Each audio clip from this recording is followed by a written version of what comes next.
Chris. Thanks. Man, if we just push this aside. Oh, yeah. Thanks, buddy.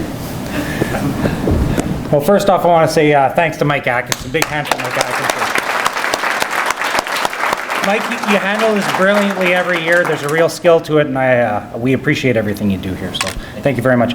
Big thanks to everybody who coordinated this. I think Jules, Janine, there you are, Coolwant. Thank you very much. And a big thanks to the caterers and the hotel here as well. They put on a great I want to take a couple minutes. I just want to speak to the three people who are in the room. There's a lot of service going out the door this year. I think I tallied it up. It was around 150 to 200 years. And it's too bad some people weren't able to make it. I'd like to be able to speak to them on behalf of the association, but I'll talk to them in another time.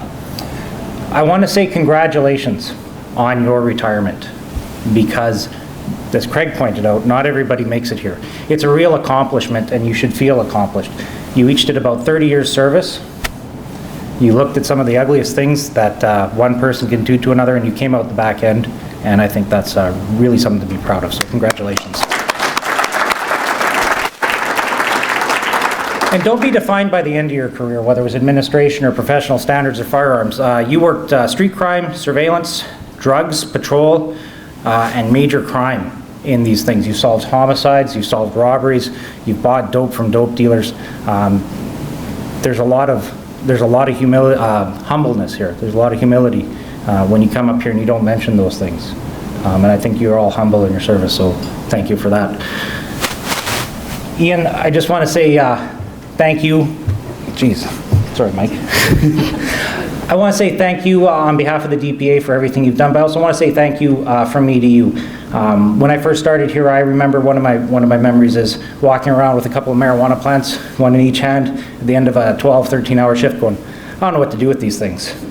And you took the time to come help me figure out what to do with them when you were on the oncoming shift, and we appreciated that. Certainly, the last few years, you were in professional standards, and we worked in, some people call it an adversarial role, but I wouldn't. I think we worked in a very collaborative effort. We had some really good debates, and I have no doubt that everything we came out at the end of the day was 100% correct, and we actually agreed more times than people think we do, but thank you for that. You, for the last, I'd say 10 to 15 years, held the ethical standard for this police department. It's not an easy thing to do. So when you retire, I promise you that I will try and carry that forward from here on. So thank you for your service.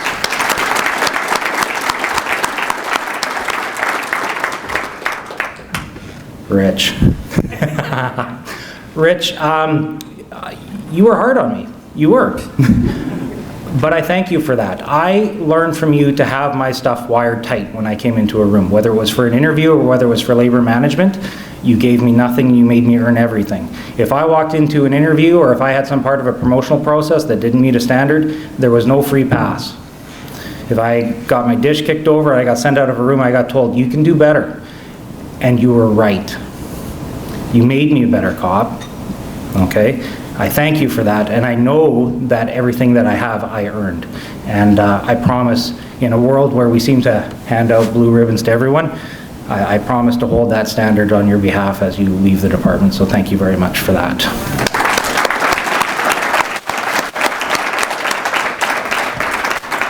Craig, brother, I saved you for last.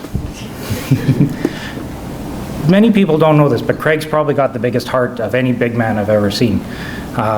When I started here, I was a little lost. I was 21 years old, and I think a lot of people just kind of looked at me like, what's this 12-year-old doing here, and who gave him a shirt? And what I quickly learned is when I had a question, if you were around, you had an answer, and you had the time to help me. If I needed to code a source, you taught me how to do that. If I needed to buy something, I think one of our best drug buys together was actually just off some guy, Ulrich Goldarik, out of Tawasin. I remember buying dope off him in a park there, and I remember you walking me through that.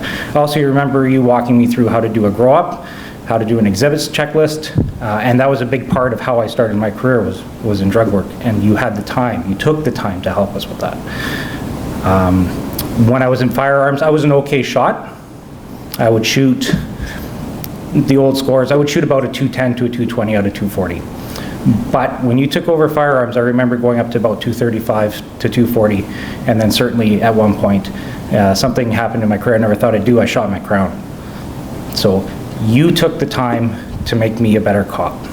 And that, I promise, I will carry with me and carry on as your legacy for the rest of my time here in this department. So thank you very much.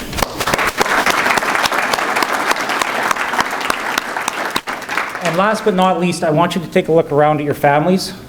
And I want to say thank you to the spouses here. Thank you for sharing these people with us in this department. Take a look at the families here. There's not only 30 years of commitment to a department on average, but there's a lifetime of a commitment to a family. And when you leave here today, think you are not only dedicated to this department, but you're dedicated to everyone around you in every aspect of your life. So congratulations on your retirement. Enjoy it. You earned it. Thank you for everything you've done for us.